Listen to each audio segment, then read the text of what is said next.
Today, I want to share with you 3 things that you might have misunderstood about imposter syndrome. Well, in case you don't know what imposter syndrome is, I have a video talking about it and I'll link it here.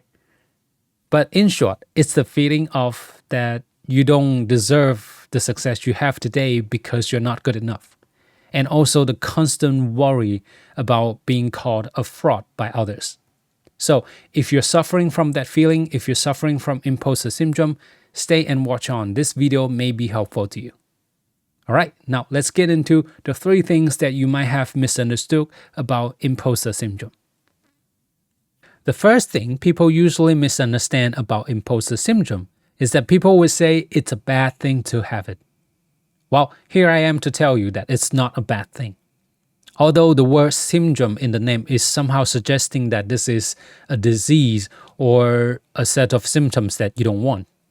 But actually, if you look at the core of imposter syndrome, it comes from your sense of responsibility. Because you feel responsible, so you want to be better. Because you feel responsible, you want to be good enough to fulfill the expectations. Actually, I heard someone say that any leader in this world, they will feel more or less some imposter syndrome because of their sense of responsibility. So it's not a bad thing to have it. In fact, there is a gift in there. Because this sense of responsibility will drive you to go forward, will drive you to do more, to achieve more, to grow stronger. So it becomes an inner motivation for you to grow. So that's misunderstanding number 1, that it's a bad thing to have it. It's not. The second misunderstanding about imposter syndrome is that we think we can cure it by achieving more. Oh, I'm not good enough, so I need to learn more, do more. I need to have more achievements, create more success. I need to get more recognitions, external validations. And all these will make me feel confident, and my confidence will fix the imposter syndrome. Well, that may not be the case. If you can address the fundamental problem of being unable to own your success, then having more achievement only creates more success that you can't own. And in that case, your imposter syndrome will only feel even harder and stronger. It works the opposite way. Not to mention, if you achieve more, you have more achievements, you get more recognitions, you may be put into a new environment where it is more competitive, higher level, newer team, more competitive team, which is not really helpful for your imposter syndrome. So that's misunderstanding number 2, that we think that it can be cured by achieving more. Not really. Misunderstanding number 3 about imposter syndrome is that we often think that we ourselves should take the full responsibility for fixing the problem. Or it's my confidence problems, I need to fix it myself. This is not completely wrong, but it's missing a very important factor of the problem, which is the environment. The environment that you're in actually contributes a lot to your imposter syndrome.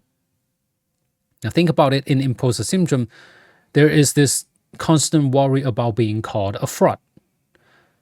But ask yourself, what in the environment caused you to think that you would be called a fraud? Who are the faces that show up when you think someone will call you a fraud? What in the environment caused you to think that this is an unsafe place, that you need to hide yourself and become someone else? What stopped you from being authentic? What stopped you from asking for help? What stops you from saying, I don't know? There are many things in the environment that cause you to feel unsafe. And that's one important source of your imposter syndrome. So let's not forget about the environment. When addressing our confidence problem, let's also address what needs to be addressed in the environment that you are in. So that's misunderstanding number 3 about imposter syndrome, that it's not just our problems, it's also the problem in the environment that we're in. Now, these were the 3 things that you might have misunderstood about imposter syndrome. To recap, what you need to know, number 1, imposter syndrome is not a bad thing. It comes from your sense of responsibility. Number 2, you can't cure it by achieving more. Achieving more actually may make it worse. Number 3, it's a problem that is not completely lying within yourself. It also has something to do with the environment. So when addressing our own confidence problem, let's also address the problems in our environment. So that's all for this video. I hope it was helpful for you, and I look forward to seeing you in next video. Bye bye.